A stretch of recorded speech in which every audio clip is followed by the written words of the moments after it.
গাজীপুরের কাপাসিয়ায় হত্যাকাণ্ডের শিকার একই পরিবারের ৫ জনের মরদেহ তাদের গ্রামের বাড়ি গোপালগঞ্জে জানাজা শেষে দাফন করা হয়েছে।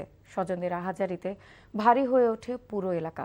এই হত্যাকাণ্ডে জড়িতদের দ্রুত গ্রেফতার করে শাস্তির আওতায় আনার দাবি জানান স্বজনরা। এদিকে ৫ জনকে হত্যার দায়ে গৃহকর্তা ফোরকান মোল্লাকে প্রধান আসামি করে ৩-৪ জনের নামে মামলা দায়ের করেছে নিহত শারমিন আক্তারের বাবা শাহাদাত মোল্লা। ইমরুল কায়েসের ডেস্ক রিপোর্ট।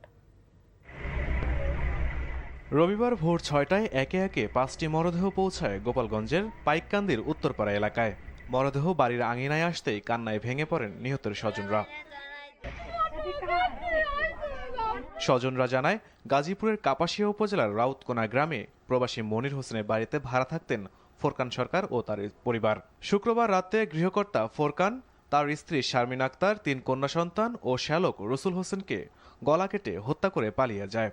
পরে শনিবার বিষয়টি জানাজানি হলে চাঞ্চল্যের সৃষ্টি হয়। ছেলেমেয়েরা মারছে, নাতিকে মারছে, একে দুরুস্তভাবে আমি বিচার চাই, এত শাস্তি চাই। আর তাদের গমের ঝুলি মানে এগুলো বিহুশ করার পরে তাদের কুপিয়ে হত্যা করেছে। এইরকম লোক এই পৃথিবীতে যাতে বাইসে না থাকে, মানে এমন শাস্তি হবে যাই বাংলার বুকে জীবনে কোনোদিন হয় নাই। কে বা কারা এই ঘটনা ঘটাইছে, আমরা তাদের দ্রুত শাস্তির ব্যবস্থার দাবি করছি। রোববার বেলা ১১টায় নিহত ৫ জনের জানাজাও উপজেলার পাইককান্দি গ্রামের পঞ্চপল্লী মাদ্রাসা মাঠে অনুষ্ঠিত হয়। নামাজ শেষে তাদের মরদেহ পারিবারিক কবরস্থানে দাফন করা হয়। এদিকে এই ঘটনায় গৃহকর্তা ফোরকান মোল্লাকে প্রধান আসামি করে অজ্ঞাতনামা আরও ৩ থেকে ৪ জনের নামে মামলা করেছে নিহত শারমিন আক্তারের বাবা শাহাদাত মোল্লা।